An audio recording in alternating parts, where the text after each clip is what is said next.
গণিতের অলিগলি ইউটিউব চ্যানেলে তোমাদের স্বাগত। আমি তোমাদের ক্লাস 8-এর শতকরা চ্যাপ্টারের অলিগলি শেখাচ্ছিলাম, যেখানে পার্ট 1-এ আমি কনসেপ্ট এবং কোষে দেখে কিছু অঙ্ক করিয়েছি, পার্ট 2-তে কোষে দেখে অঙ্ক করিয়েছি, আর এটা হলো পার্ট 3 এবং লাস্ট পার্ট।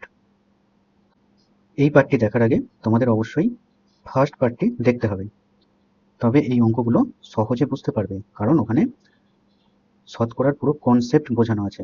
কনসেপ্ট যদি তোমাদের ক্লিয়ার না হয় তাহলে কিন্তু এই অঙ্কগুলো বুঝতে পারবে না।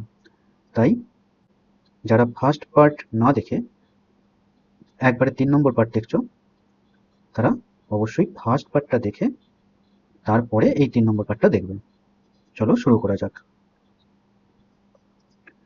উৎপলবাবু অধিক ফলনশীল ধান বীজ ব্যবহার করায় ধানের ফলন 55% বৃদ্ধি পেয়েছে, কিন্তু তার জন্য চাষের খরচ 40% বেড়েছে। আগে উৎপলবাবু তার জমিতে 1200 টাকা খরচ করে 3000 টাকার ফলন পেতেন। এখন জমিতে অধিক ফলনশীল ধান বীজ ব্যবহার করায় তার আয় কত পরিমাণ বাড়বে না কমবে হিসাব করে লিখি।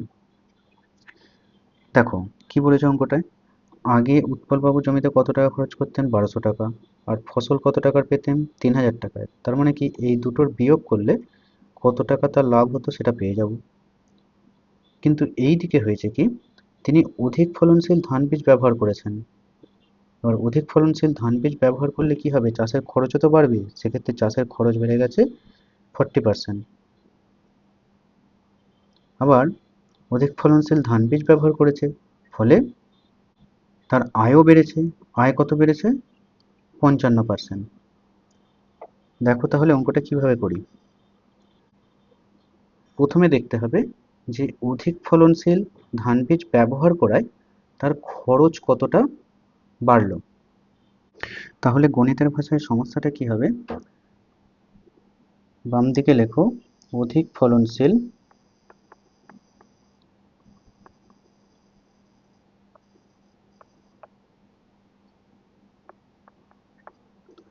ধান বীজ ব্যবহারের আগে খরচ।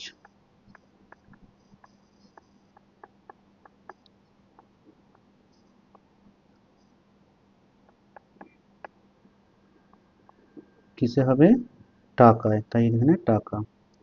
আর ডান দিকে লেখো অধিক ফলনশীল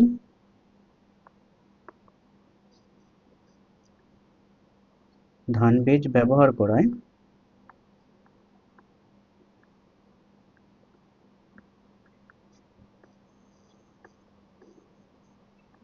বর্তমান খরচ।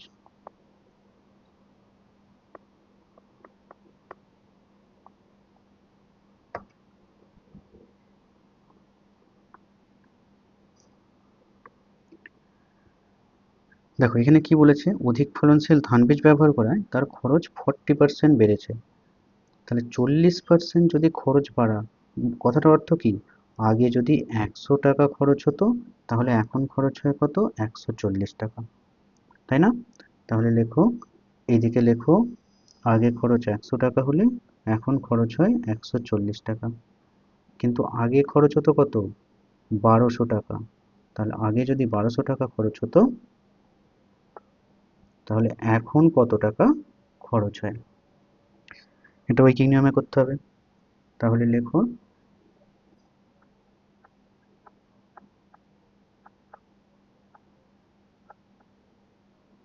অধিক ফলনশীল ধান বীজ ব্যবহারের আগে 100 টাকা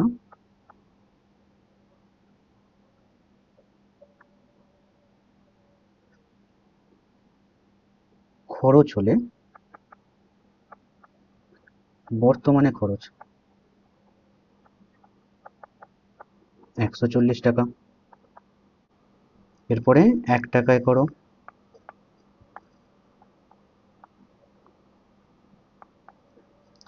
কিন্তু আগে খরচ কত হতো? আগে খরচ হতো 1200 টাকা। তাহলে এখন খরচ কত হবে? তাহলে এখানে লেখো আগে 1200 টাকা খরচ হলে এখন খরচ হয় 140 বাই 100 গুণিতক 1200। কাটাকাটি করো, এই একটা শূন্য একটা শূন্য কেটে দাও, এই একটা শূন্য একটা শূন্য কেটে দাও, তাহলে কত এলো? 140 গুণিতক 12। তোমরা 12 নামটা জানো, এই গুণটা কিভাবে করবে দেখো, 12 শূন্যয় শূন্য, ওদিকে শূন্য বসিয়ে দাও, তারপরে 12 চারে 48, 48-এর কত নামে 8, হাতে কত থাকে 4, তারপরে 12 একে 12, 12 আর 4-এ 16, 1680 টাকা। এই পর্যন্ত ক্লিয়ার হয়েছে? এবার দেখো কি বলেছে, যে খরচটাও যেমন বেড়েছে তেমনি ফলনও তো বৃদ্ধি পেয়েছে। কত ফলন বৃদ্ধি পেয়েছে? এই যে 55% বৃদ্ধি পেয়েছে। তাহলে 55% বৃদ্ধি পেয়েছে মানে কি? তাহলে লেখো ধানের ফলন 55% বৃদ্ধি পেয়েছে। অর্থাৎ আগে ধানের ফলন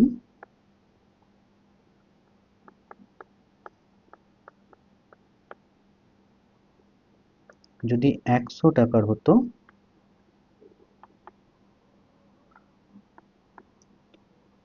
তাহলে এখন ফলন কত হবে? এখন হবে 155 টাকা। তাহলে এখন ফলন কত? আগে হতো 100 টাকা, 55 টাকা বেড়েছে, 100-র মধ্যে 55 টাকা বেড়েছে, তাহলে 100 প্লাস 55 এত টাকা সমান 155 টাকা। এবার দেখো আগে খরচ কতটা হতো আর এখন খরচ কতটা হচ্ছে সেটা আমরা এখানে দেখে নিয়েছি, কিন্তু আগে কতটা ফলন হতো আর এখন ফলন কতটা হচ্ছে সেইটাকে এবারে দেখতে হবে। অধিক ফলনশীল ধান বীজ ব্যবহারের আগে ফলন, তাহলে লেখো যে অধিক ফলনশীল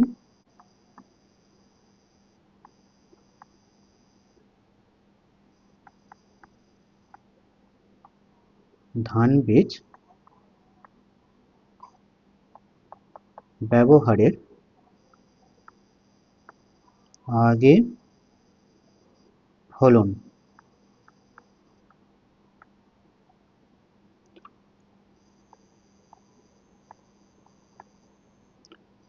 অধিক ফলনশীল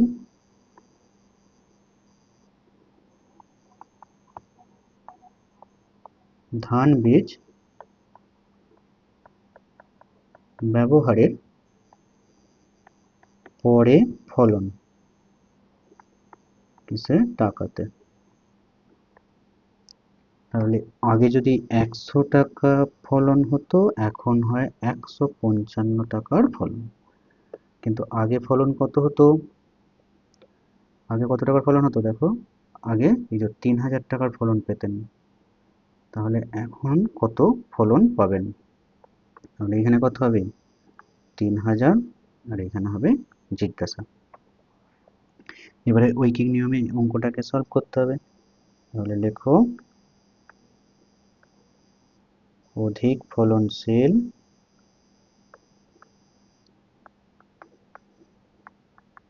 ধান বীজ ব্যবহারের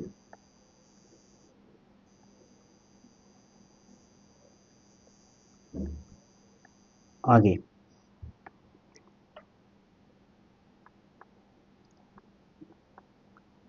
100 টাকার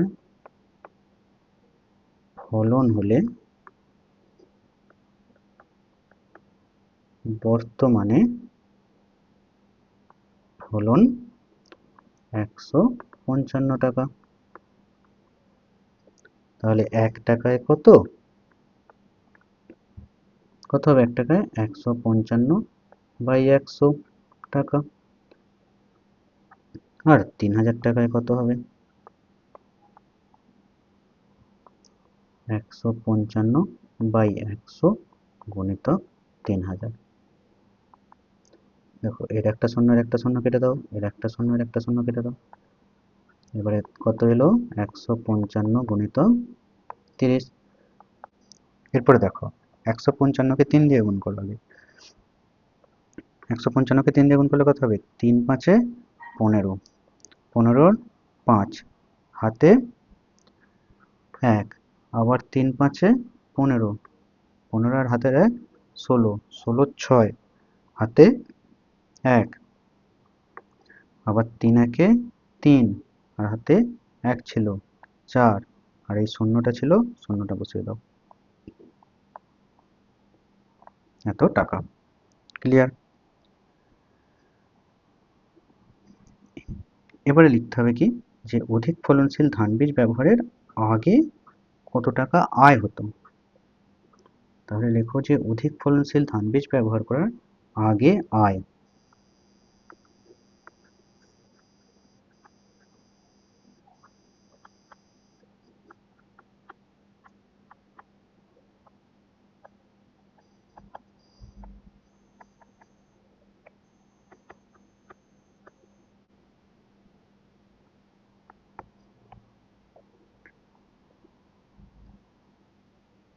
অধিক ফলনশীল ধান বীজ ব্যবহার করার আগে আয়। দেখো প্রশ্নটাকে দেখো,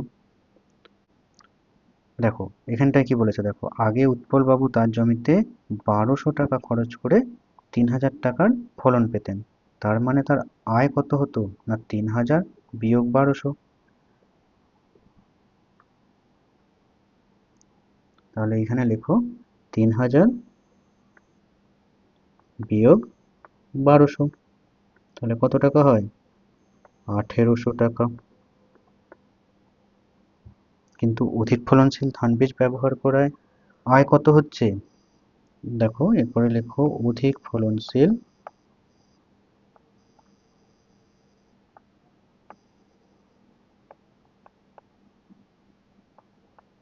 ধান বীজ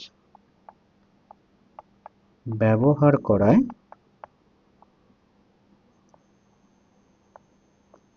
আয় হয়। দেখো অধিক ফলনশীল ধান বীজ ব্যবহার করার পরে ফলন তিনি পাচ্ছেন 4650 টাকার, কিন্তু খরচ কত করছেন না 1680 টাকা। তাহলে তার আয় কত হচ্ছে? 4650 মাইনাস 1680 টাকা। তাহলে এখানে লেখো 4650 মাইনাস 1680, এটাকে বিয়োগ করো। 4650 আর 1680 বিয়োগ করলে কত হয়? 0, 8 আর 7 15, 6 আর 9 15, এটা 2, 2 আর 2 4, 2970 টাকা। তাহলে দেখো আগে আয় কত হতো? 1800 টাকা, আর এখন আয় কত হচ্ছে? 2970 টাকা। তার মানে নিশ্চয়ই তার আয় বেড়েছে। তাহলে কত বেড়েছে? তাহলে অতএব আয় বাড়লো, অতএব উৎপল বাবুর আয় বাড়লো কত? 2970 বিয়োগ 1800। তাহলে এইখানেই করে দাও 1800, 0 7 1 1, 1170 টাকা। এটাই হলো উত্তর। ক্লিয়ার?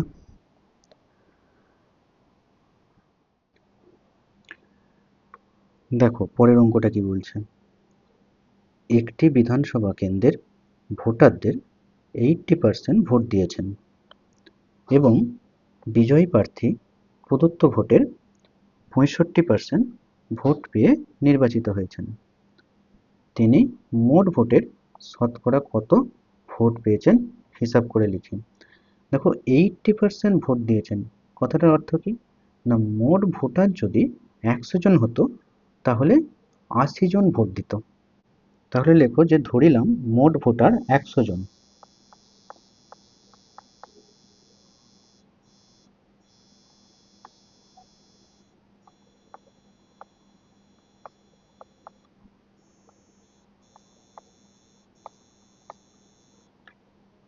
তাহলে ভোট দিয়েছেন কত?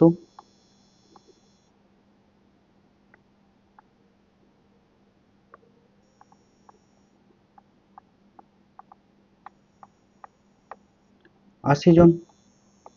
কেন?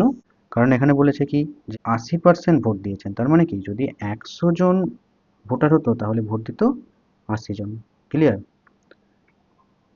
কিন্তু বিজয়ী প্রার্থী কত ভোট পেয়েছে? বিজয়ী প্রার্থী ভোট পেয়েছে 65%। তার মানে কি যদি 100 জন ভোট দিত তাহলে বিজয়ী প্রার্থী ভোট পেত 65টি। কিন্তু ভোট তো 100 জন দেয়নি, ভোট তো দিয়েছে 80 জন। তাহলে এই 80 জনের মধ্যে বিজয়ী প্রার্থী কটা ভোট পাবে সেটা হিসাব করতে হবে। তাহলে একদিকে লেখো মোট ভোটার,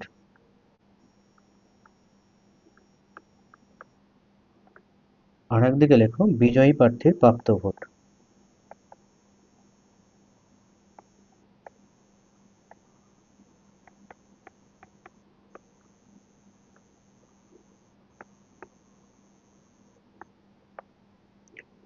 দেখো এই লাইনটাকে একটু বোঝার চেষ্টা করো। এখানে কি বলেছে যে বিজয়ী প্রার্থী প্রদত্ত ভোটের 65% পেয়েছেন।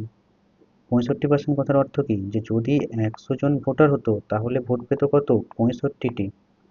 তাহলে এইখানে লেখো যদি 100 জন ভোটার হতো ভোট পেত কত? 65টি। কিন্তু ভোট তো সবাই দেয়নি, ভোট তো দিয়েছে মাত্র 80 জন। তাহলে এই 80 জনেতে বিজয়ী প্রার্থী কতগুলো ভোট পাবে সেটা হিসাব করতে হবে। তাহলে লেখো যে মোট ভোটার 100 জন হলে বিজয়ী প্রার্থী ভোট পায় 65টি।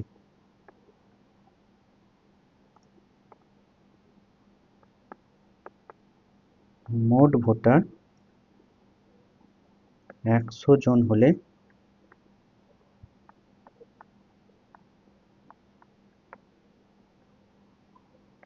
বিজয়ী প্রার্থী ভোট পায় 65টি। তাহলে একে কত বার করো? কত হবে? 65/100। আর 80-তে কত বার করো? তাহলে 65/100 গুণিতক 80।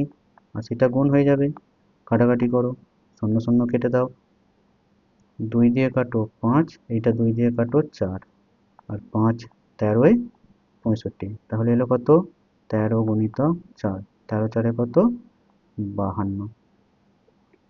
তাহলে উত্তর কি হবে যে তিনি মোট ভোটের 52% ভোট পেয়েছেন। অতএব দিয়ে উত্তর লিখে দাও যে তিনি, তিনি বলতে কে? বিজয়ী প্রার্থী। তাহলে এখানে তিনি না লিখে তোমরা বিজয়ী প্রার্থীও লিখে দিতে পারো যে অতএব বিজয়ী প্রার্থী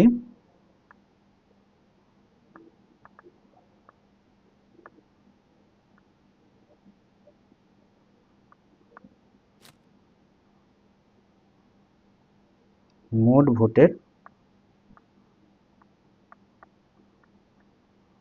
52% ভোট পেয়েছেন।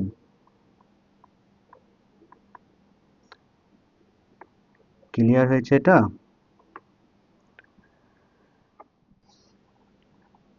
16 নম্বর অঙ্কটা দেখো। এই বছরে নন্দলাল উচ্চ প্রাথমিক বিদ্যালয়ের পরীক্ষার্থীদের 85% বাংলায়, 70% অঙ্কে এবং 65% উভয় বিষয়ে A+ পেয়েছে। পরীক্ষার্থীর সংখ্যা কত? 120 জন। যে তবে হিসাব করে দেখি কতজন পরীক্ষার্থী উভয় বিষয়ে A+ পেয়েছে, শুধু বাংলায় A+ পেয়েছে, শুধু অঙ্কে A+ পেয়েছে, আর উভয় বিষয়ে A+ পায়নি। অঙ্কটা আগে তোমাদের বুঝতে হবে। আমি ছবির মাধ্যমে তোমাদের বোঝানোর চেষ্টা করছি, মন দিয়ে দেখো। ধরো এই বৃত্তটার মাধ্যমে আমি বাংলায় এ প্লাস পেয়েছে এইরকম পরীক্ষার্থীদের সূচিত করলাম। তাহলে এইটার জায়গায় আমি কি লিখলাম, যে বাংলা, সেটা কত পার্সেন্ট, 85%। আর একটা বৃত্তের মাধ্যমে আমি কি লিখলাম,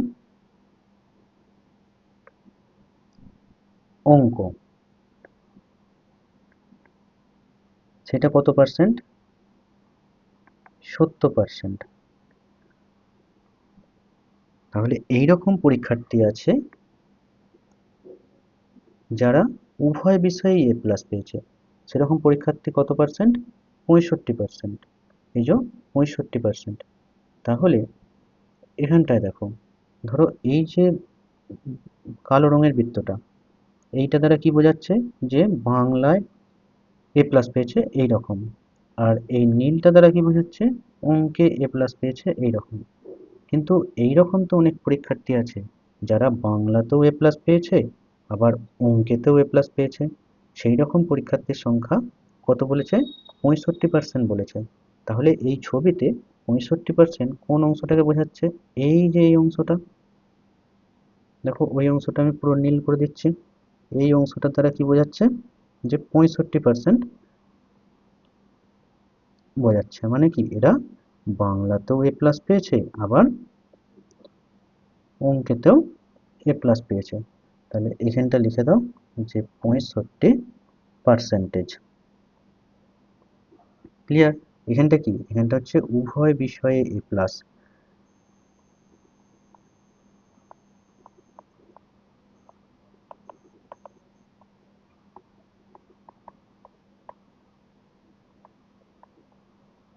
উভয় বিষয়ে এ প্লাস পেয়েছে এই রকম পরীক্ষার্থী।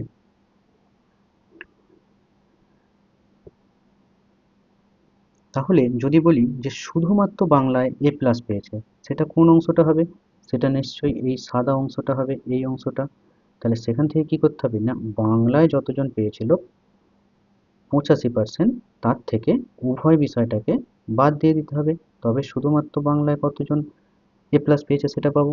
ঠিক একইভাবে শুধুমাত্র অঙ্কে এ প্লাস পেয়েছে সেটা জানার জন্য অঙ্কে এ প্লাস পেয়েছে 70%, তার মধ্যে উভয় বিষয়ে যারা এ প্লাস পেয়েছে সেইটাকে বাদ দিয়ে দিতে হবে। যদি বাদ দিই তাহলে শুধুমাত্র অঙ্কে এ প্লাস পেয়েছে কতজন সেটা জানতে পারবো। তাহলে এই যে সাদা অংশটা আছে, এই অংশে কি হবে না, 85% মাইনাস 65% সমান কত, 20%। ঠিক একইভাবে অঙ্কের ক্ষেত্রে কত হবে, 70% মাইনাস 65% সমান 5%। তাহলে এবার অঙ্কটিকে লেখা যাক। প্রথমে লেখো, বাংলায় এ প্লাস পেয়েছে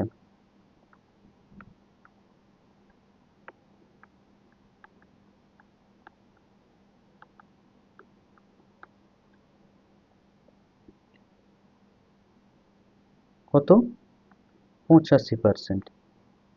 এবার যদি বলি শুধু বাংলায় এ প্লাস পেয়েছে,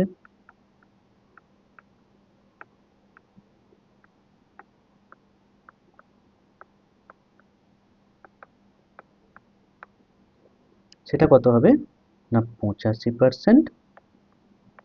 এই 85% থেকে উভয় বিষয়টাকে বাদ দিয়ে দিতে হবে। কেন, কারণ উভয় বিষয়ের মধ্যে অঙ্কটাও লুকিয়ে আছে, কিন্তু এখানে তো শুধু লেখা আছে যে শুধু বাংলায়, তাই বাংলা থেকে উভয় বিষয়টাকে বাদ দিয়ে দিতে হবে। তাহলে কত হবে, 20%। ঠিক একইভাবে লেখো যে অঙ্কে এ প্লাস পেয়েছে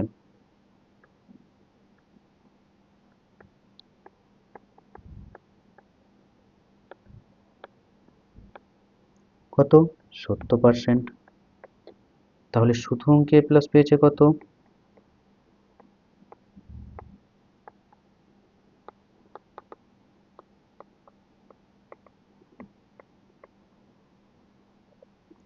70% বিয়োগ 65% সমান কত, 5%।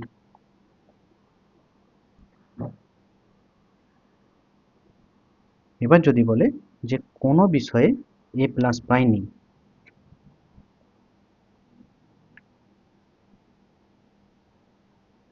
এবার লেখো কোনো বিষয়ে এ প্লাস পাইনি।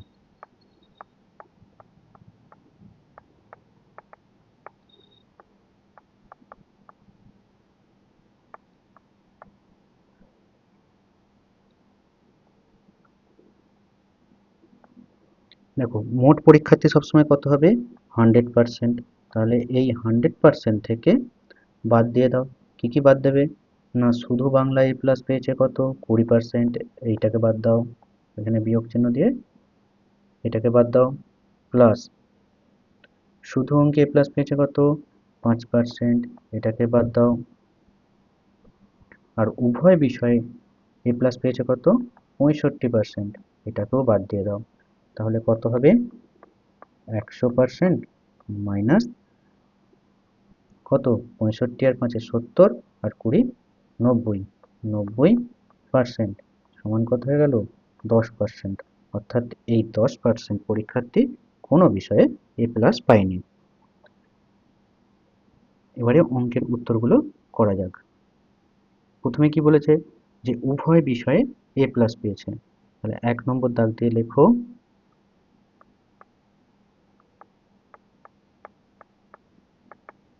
উভয় বিষয়ে এ প্লাস পেয়েছে। মোট পরীক্ষার্থী কত? 120 জন। তাহলে কি হবে এখানে? যে 120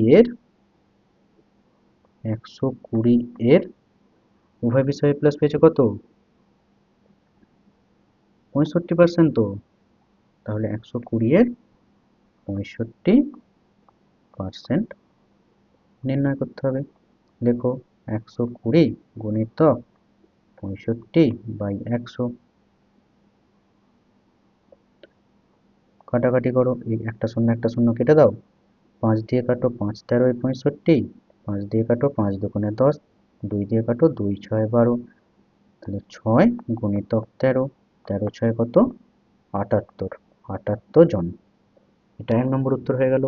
এবার 2 নম্বর উত্তরটা দেখো। 2 নম্বর প্রশ্নে কি বলা আছে? শুধু বাংলায় এ প্লাস পেয়েছে। তাহলে লেখো শুধু বাংলায় এ প্লাস পেয়েছে।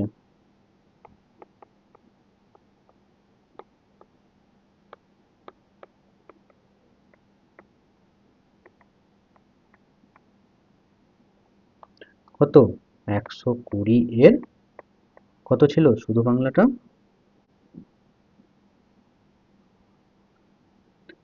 এই যে এখানে আছে দেখো, শুধু বাংলায় এ প্লাস পেয়েছে কত? 20%। তাহলে 120 এর 20% বার করতে হবে।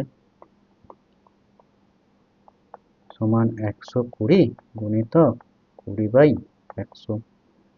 একটা শূন্য একটা শূন্য কেটে দাও, এর একটা শূন্য একটা শূন্য কেটে দাও। তাহলে 12 গুণিতক 2 সমান 24 জন। ক্লিয়ার? এবার 3 নম্বরটার দাগ দাও। 3 নম্বর প্রশ্নে কি বলা আছে দেখো। শুধু অঙ্কে এ প্লাস পেয়েছে। শুধু অঙ্কে এ প্লাস পেয়েছে। শুধু অঙ্কে এ প্লাস পেয়েছে কত? এই 5%।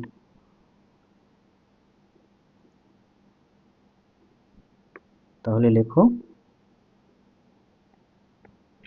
শুধু অঙ্কে এ প্লাস পেয়েছে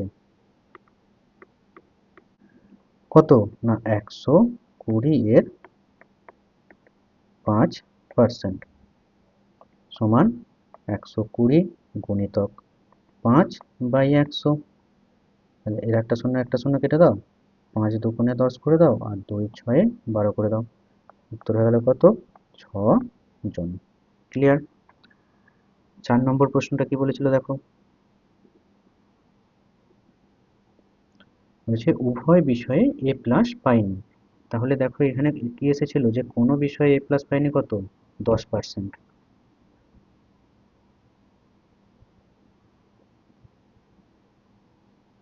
তাহলে 4 নম্বরে লেখো কোনো বিষয়ে এ প্লাস পাইনি।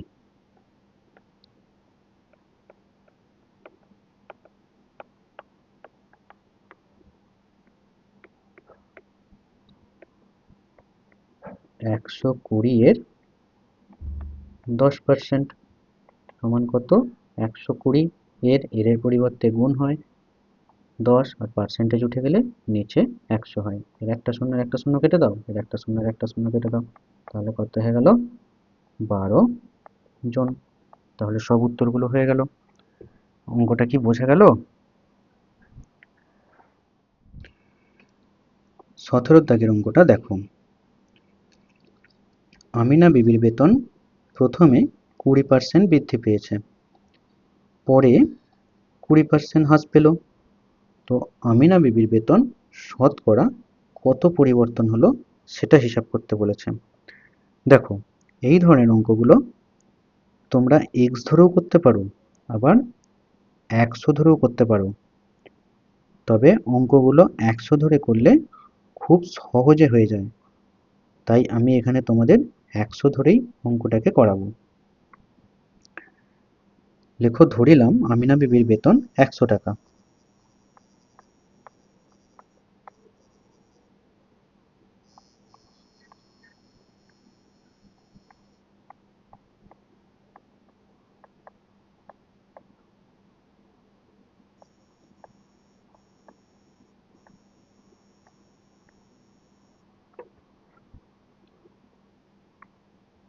এবার দেখো, বেতন বৃদ্ধি পেয়েছে কত? 20%। তাহলে 20% বেতন বৃদ্ধি পেলে বেতন কত হবে? তাহলে লেখো, বেতন 20% বৃদ্ধি পেলে বেতন হবে কত? 120 টাকা। ক্লিয়ার? এবার কি বলেছে না, বেতন আবার 20% হ্রাস পেয়েছে। এই যে 20% হ্রাস পেল, এটা কার 20% হ্রাস পেল? না, 120 টাকার 20% হ্রাস পেল। তাহলে লেখো যে বেতন 20% হ্রাস পেলে বেতন হবে, লেখো আবার বেতন 20% হ্রাস পেলে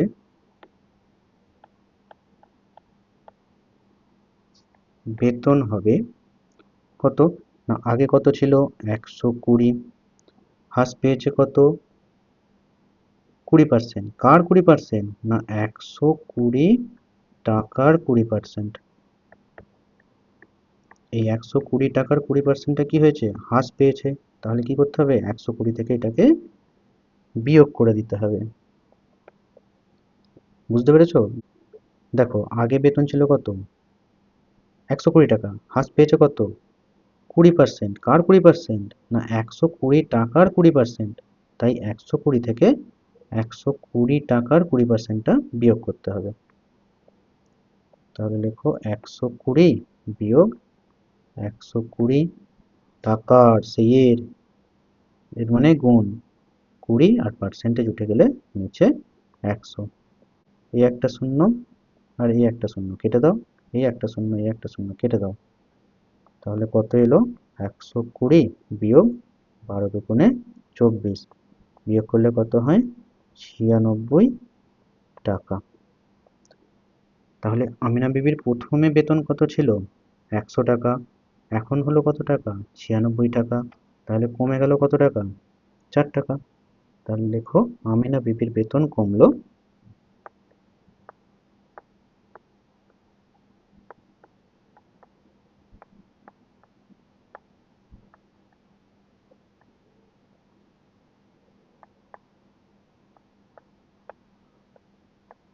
সমান 4 টাকা। এবার দেখো, অঙ্কটা যেহেতু 100 ধরেই করা হয়েছিল, তাই উত্তরটা শতকরাতেই এসে গেল। অর্থাৎ আমিনা বিবির বেতন 4% কমে গেল। অতএব যে উত্তরটা লিখে নাও, অতএব আমিনা বিবির বেতন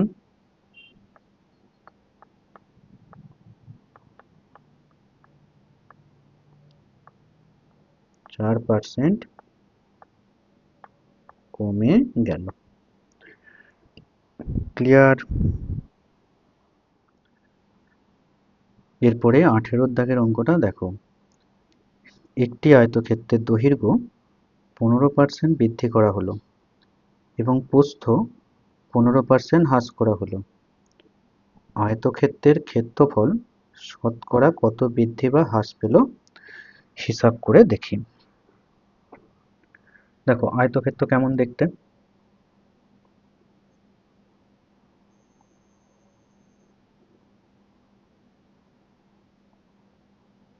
এইরকম দেখতে, যার এই দিকটাকে বলা হয় দৈর্ঘ্য আর এই দিকটাকে বলা হয় প্রস্থ।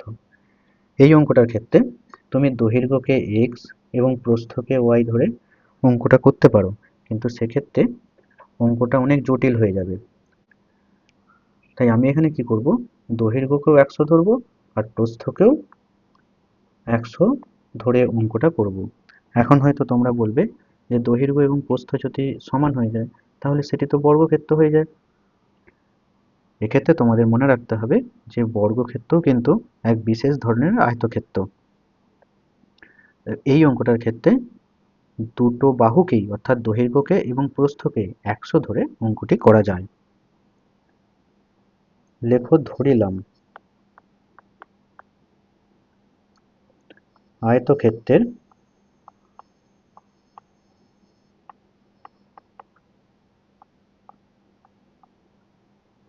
দৈর্ঘ্য 100 একক, প্রস্থ 100 একক, অতএব ক্ষেত্রফল, আয়তক্ষেত্রের ক্ষেত্রফলের সূত্র কি, দৈর্ঘ্য গুণিতক প্রস্থ। তাহলে এখানে কত হবে, 100 গুণিতক 100, গুণ করলে কত হয়, একের গায়ে 4টে শূন্য। একক কি হবে, বর্গ একক। কেন, কারণ ক্ষেত্রফলের এককে সর্বদা বর্গ কথাটা যোগ করতে হয়। এ পর্যন্ত কোনো সমস্যা নেই। এরপরে কি বলেছে, একটি আয়তক্ষেত্রের দৈর্ঘ্য 15% বৃদ্ধি করা হলো। তাহলে লেখো যে দৈর্ঘ্য 15% বৃদ্ধি করলে দৈর্ঘ্য হবে।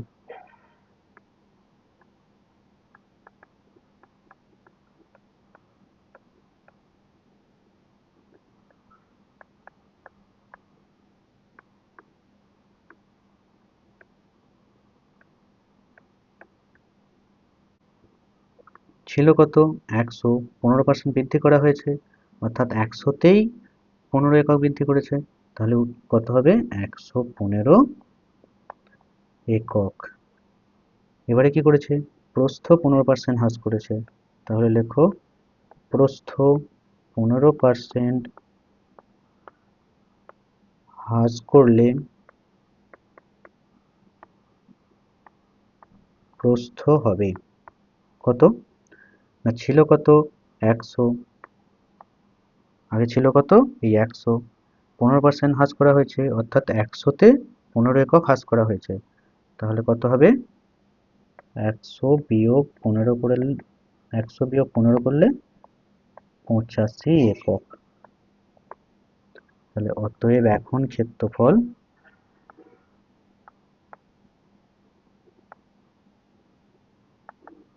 কত হবে, দৈর্ঘ্য ইন্টু প্রস্থ। দৈর্ঘ্য কত, 115, আর প্রস্থ কত, 85, তাই 115 গুণিতক 85 হলো। এবারে এটাকে গুণ করো, এই সাইডটায় গুণ করছি আমি, 5 5 25, 25 5 হাতে কত, 2, 5 1 5 আর 2 যোগ করলে 7, 8 5 1 5, 8 5 40, 40 শূন্য হাতে 4, 8 1 8 আর 4 যোগ করলে 12, 12 2 হাতে 1, 8 1 8 আর 1 9, যোগ করে দাও, 5 7 7 9, তাহলে 9 7 7 5 এত কি, বর্গ একক। তাহলে দেখো আগে ক্ষেত্রফল কত ছিল, 10,000, এখন কত হলো, 9,775। তাহলে ক্ষেত্রফল বৃদ্ধি পেল না হ্রাস পেল, হ্রাস পেল। তাহলে লেখো ক্ষেত্রফল হ্রাস পেল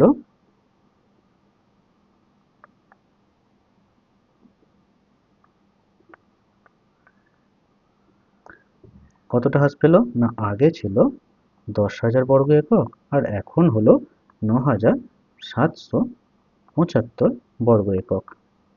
বিয়োগ করলে কত হয় দেখো, বিয়োগ করো।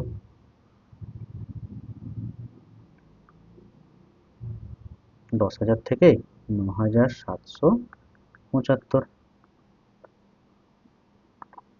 এখানে 5 হয়ে যাবে, এখানে 2 হয়ে যাবে, এখানে 2 হয়ে যাবে, তাহলে কত হবে 225 বর্গ একক।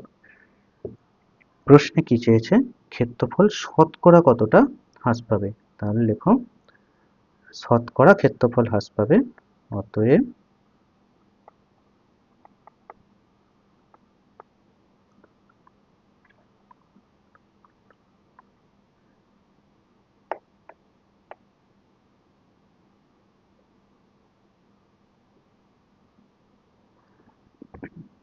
এবার দেখো প্রশ্নে কি চেয়েছে, প্রশ্নে বলেছে ক্ষেত্রফল শতকরা কত বৃদ্ধি বা হ্রাস পেল, তাহলে লেখো আয়তক্ষেত্রের ক্ষেত্রফল শতকরা হ্রাস পেল।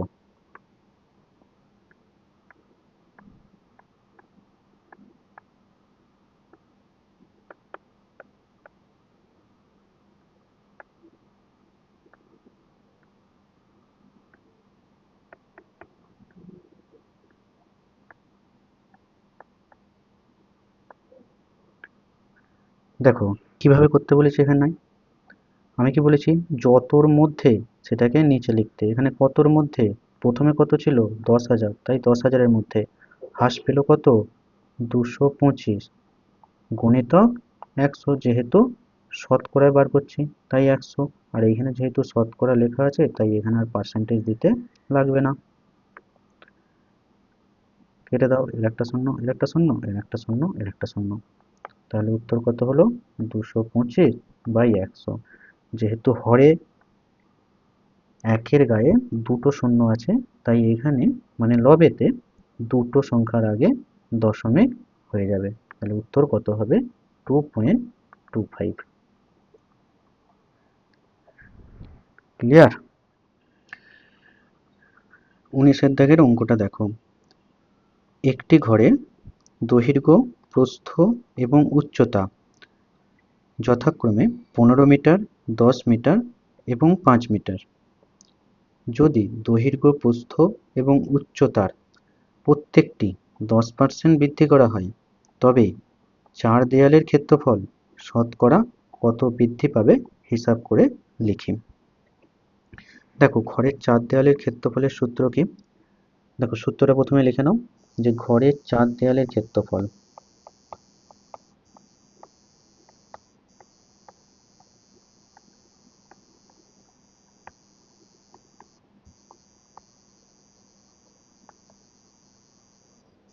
সমান 2 গুণিতক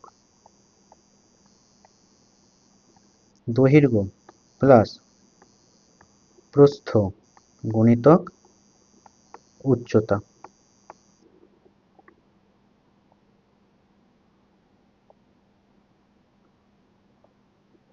দেখো আমি সূত্রটা বলে দিলাম আর তোমরা লিখে নিলে, সূত্রটা মুখস্থ করতে হলো, কিন্তু এই সূত্রটা এলো কিভাবে একটুখানি বোঝার চেষ্টা করো, তারপরে আমরা অঙ্কটায় আসবো। তুমি যে ঘরে আছো ওই ঘরের কথা ভাবো, ঘরের দেখো দুটো দেয়াল আছে লম্বা লম্বা আর দুটো দেয়াল আছে তার থেকে একটু ছোট, তাই তো? আর প্রত্যেকটা দেয়ালের আকৃতি কিরকম, একটা আয়তক্ষেত্রাকার, তাহলে আয়তক্ষেত্রের ক্ষেত্রফলের সূত্র কি, দৈর্ঘ্য ইন্টু প্রস্থ। এবারে তুমি তোমার ঘরে যে দেয়ালটা লম্বা দেয়াল তার ক্ষেত্রফল কত হবে বলো, একদিকটা দৈর্ঘ্য হবে একদিকটা উচ্চতা হবে, তাহলে দৈর্ঘ্য গুণিতক উচ্চতা, তাহলে লেখো দৈর্ঘ্য গুণিতক উচ্চতা। এবার দেখো ওই যে বড় দেয়ালটার ক্ষেত্রফল তুমি বার করলে, ঠিক তার বিপরীত দিকে একই ক্ষেত্রফল যুক্ত আরেকটা দেয়াল আছে, তাহলে তার ক্ষেত্রফল তো একই হবে, তাই এর সঙ্গে 2 গুণ করে দাও,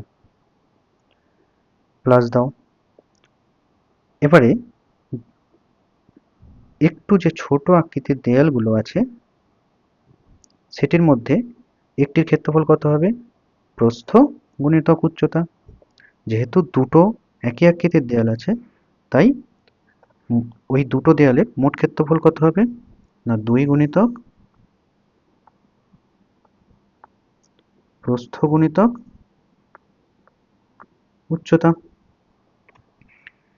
তাহলে দেখো এখান থেকে 2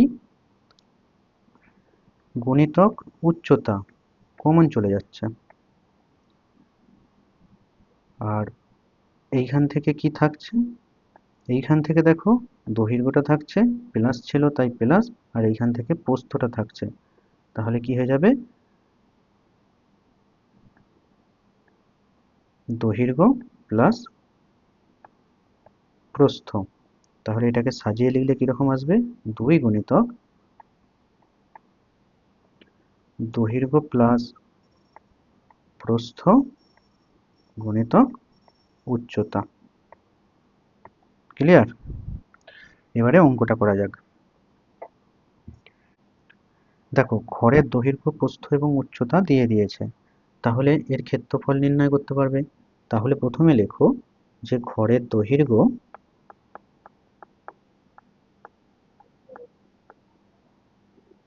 কত? 15 মিটার, প্রস্থ 10 মিটার, উচ্চতা 5 মিটার। তাহলে অতএব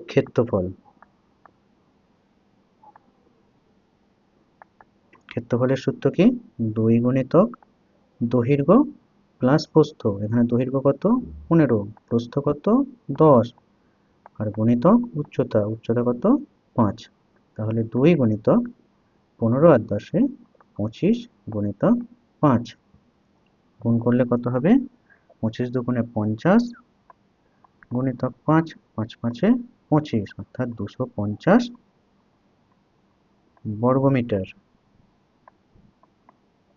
এই পর্যন্ত ক্লিয়ার? এবারে কি বলেছে? না দৈর্ঘ্য প্রস্থ এবং উচ্চতা প্রত্যেকটাই 10% বৃদ্ধি করা হচ্ছে। তাহলে প্রথমে লিখতে হবে যে দৈর্ঘ্য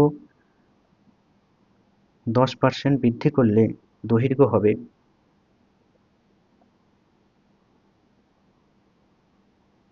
তাহলে লেখো যে দৈর্ঘ্য 10% বৃদ্ধি করলে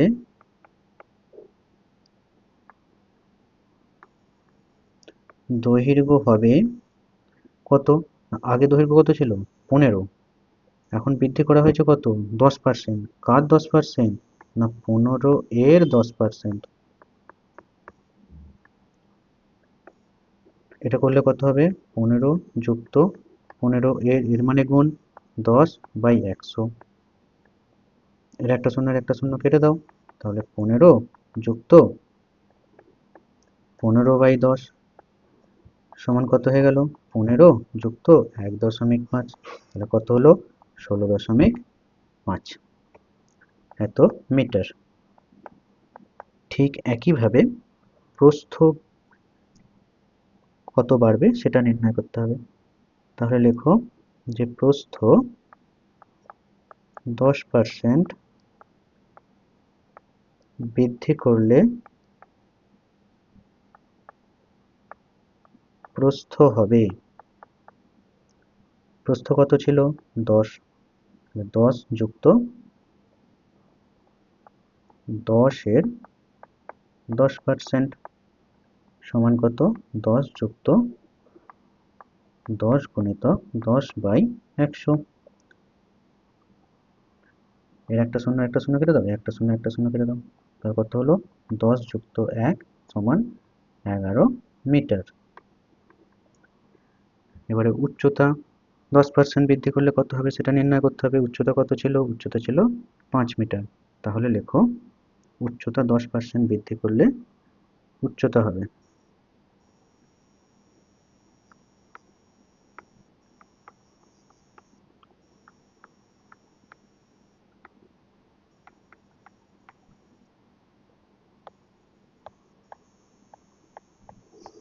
উচ্চতা কত ছিল 5 যুক্ত 5-এর 10% সমান কত হয়ে গেল 5 যুক্ত 5 গুণিতক 10/100। একটা শূন্য কেটে দাও, 5 দুগুণে 10, তাহলে কত হয়ে গেল 5 যুক্ত 1/2 সমান কত 5 যুক্ত 1/2 মানে কত 0.5 হাফ, তাহলে 5.5 মিটার।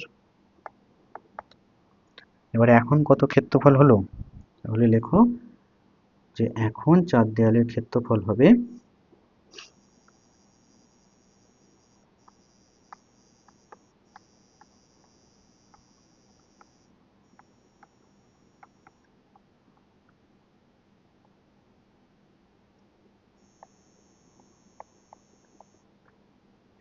কত 2 গুণিতক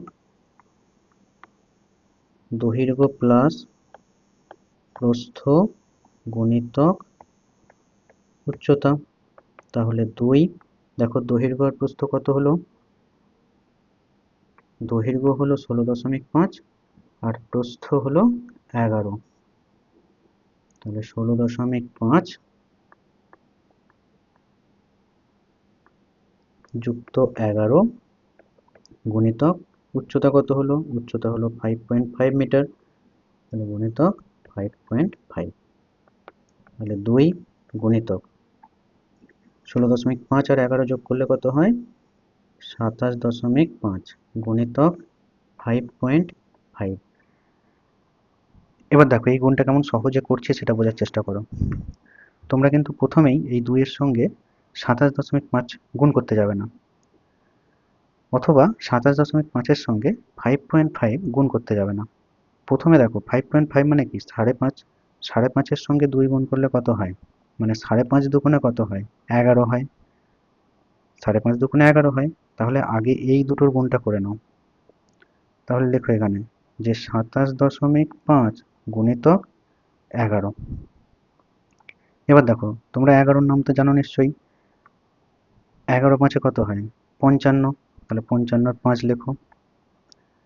আবার দেখো এই যে 11-7 আছে, তাহলে 11 সাথে কত হয় 11 সাথে 77, 77 আর হাতে 5 ছিল, তাহলে কত হয় 82, 82-র 2 হাতে কত 8, এবারে 11 দুগুণে 22, 22 আর 8-এ 30।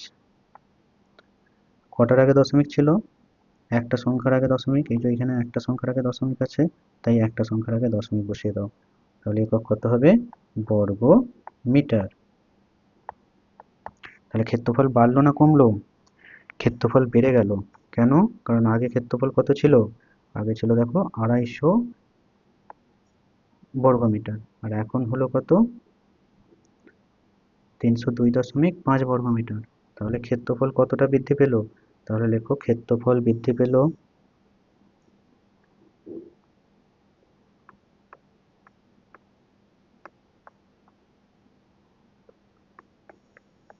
302.5 বিয়োগ 250, বিয়োগটা করো 302.5 আর 250.0, 5 2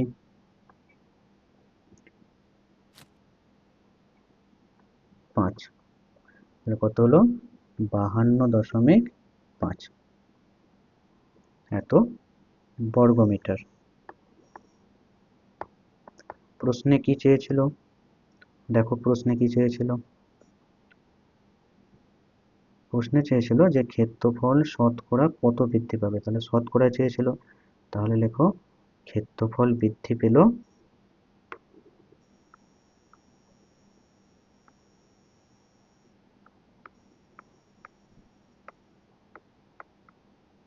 এখানে একটা অতএব চিহ্ন দিয়ে দাও, কত আগে কত ছিল, একদম প্রথমে ছিল 250, বৃদ্ধি পেল কত 52.5, যেহেতু শতকরা করব তাই গুণিতক 100%, এখানে দেখো এইখানে আমি কোথাও শতকরা লিখিনি, তাই এখানে পার্সেন্টের চিহ্ন দিয়েছি। এখানে যদি লিখতাম যে ক্ষেত্রফল শতকরা বৃদ্ধি পেল, তাহলে এখানে আর পার্সেন্টের চিহ্ন দিতাম না। কাটাকাটি করো, এর একটা শূন্য এর একটা শূন্য কেটে দাও, 5 দিয়ে কাটো, 5 5 25, আর 5 দিয়ে কাটো, 5 2 10। এর দশমিকটাকে তুলে দাও, দশমিক তুলে দিয়ে নিচে একের গায়ে একটা শূন্য হবে, যেহেতু দশমিকের পরে একটা সংখ্যা আছে। তাহলে আবার দেখো 2 এর সঙ্গে 5, 10। এবারে 5 দিয়ে কাটো, 5 একে 5, 5 5 25। আবার কাটো, 5 দিয়ে, 5 2 10, 5 একে 5। তাহলে কত হলো উত্তর?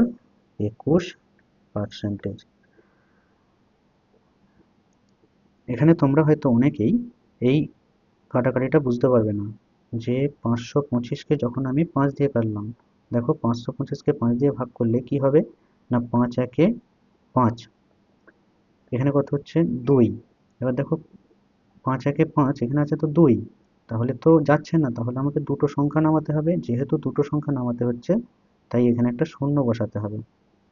ক্লিয়ার? তাই 5 5 এরপরে 5 5 25 করতে হবে। তাই এখানেতে দেখো, এইখানেতে ওই জন্য 105 এসেছে। ক্লিয়ার হয়েছে? তাহলে 21% উত্তর হলো। ক্লিয়ার? এরপরে 20 অঙ্কটা দেখো।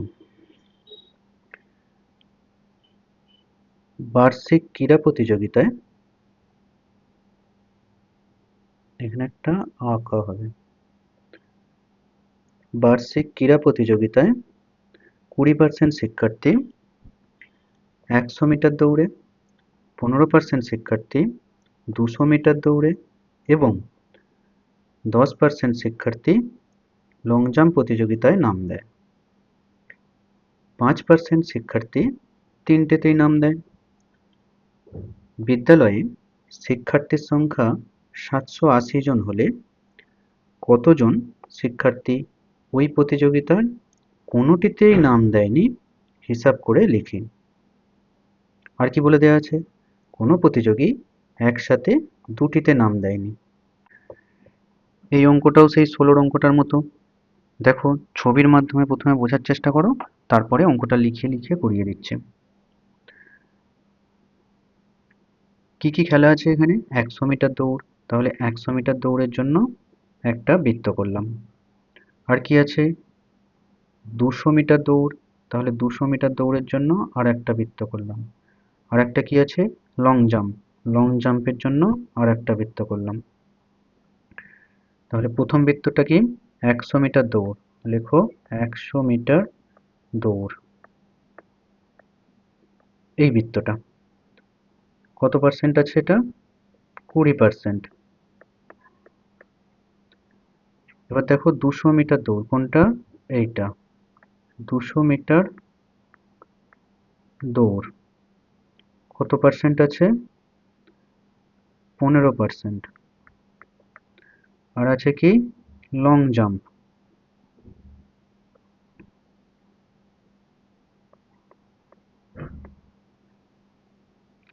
কত পার্সেন্ট? 10%। কোনটা? এইটা। তাহলে এখানে দেখো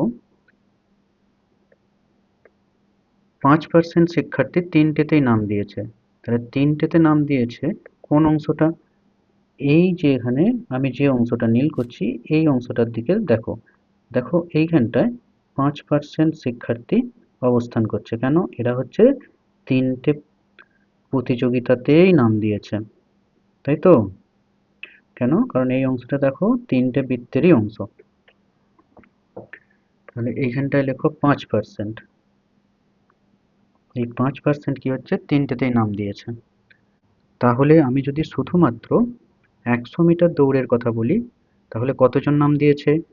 না 20% মাইনাস 5% কত হয়?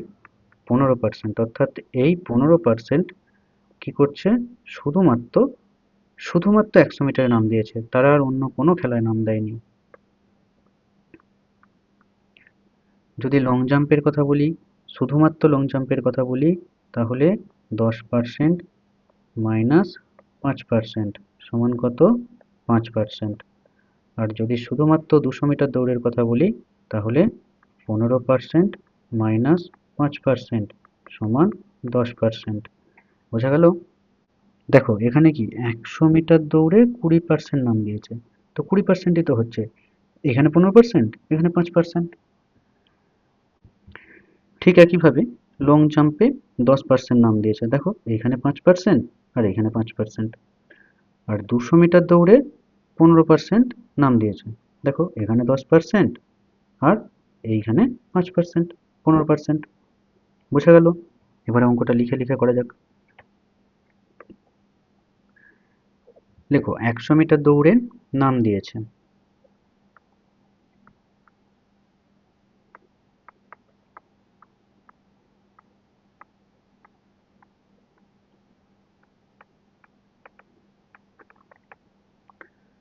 কত? 20%। তাহলে যদি বলি শুধুমাত্র 100 মিটার নাম দিয়েছে,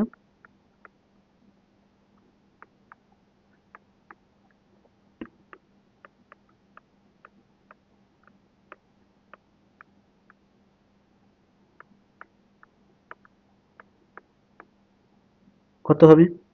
না 20% মাইনাস 5% সমান কত? 15%। অর্থাৎ এই 15% শিক্ষার্থী শুধুমাত্র 100 মিটার দৌড়ে নাম দিয়েছে। তারপরে 200 মিটার দৌড়ে নাম দিয়েছে,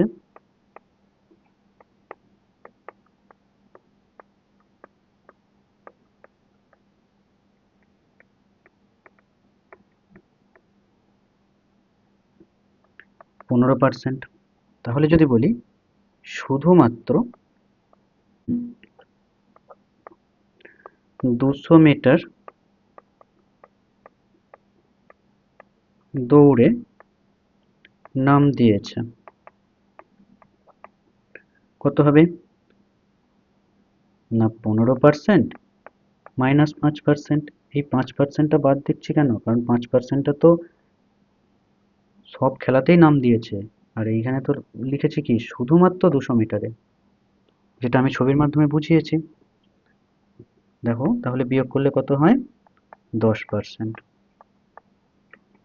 এবারে লেখো লং জাম্পে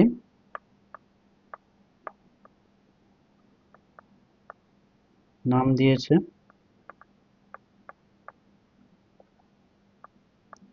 10%। তাহলে শুধুমাত্র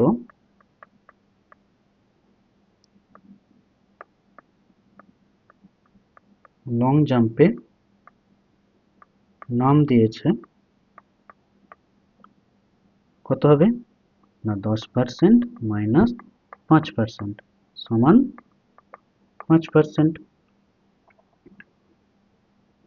এবারে প্রশ্নে কি বলেছে যে বিদ্যালয়ে শিক্ষার্থীর সংখ্যা 780 জন। তাহলে কতজন শিক্ষার্থী কোনো প্রতিযোগিতাতেই নাম দেয়নি? তাহলে দেখো এখানে কোনো প্রতিযোগিতাতেই নাম দেয়নি, এইরকম কতজন শিক্ষার্থী তার পার্সেন্টেজটা বার করতে হবে। তাহলে লেখো কোনো প্রতিযোগিতাতেই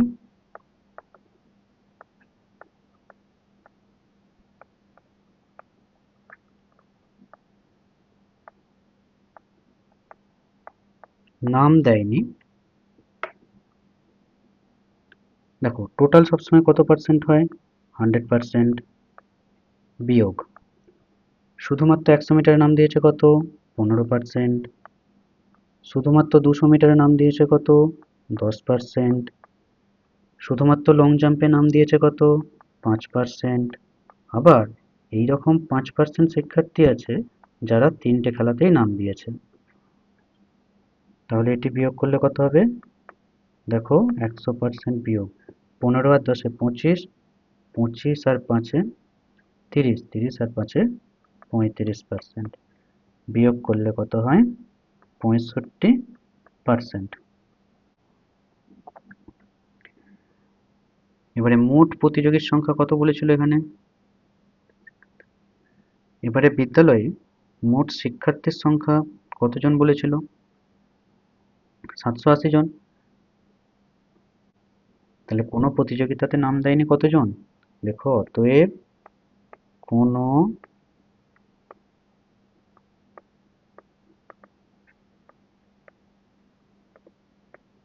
প্রতিযোগিতাতেই নাম দেয়নি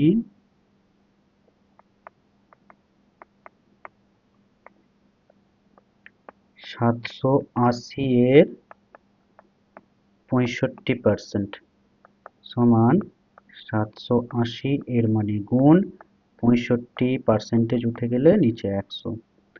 কাটাকাটি করো, শূন্য শূন্য কেটে গেল, 5 দিয়ে কাটো, 5 দুগুণে 10, 5 দিয়ে কাটো, 5 তেরোয় 65, 2 দিয়ে কাটো, 2 তিনে 6, 2 নয় 18, কত হলো 39 গুণিতক 13।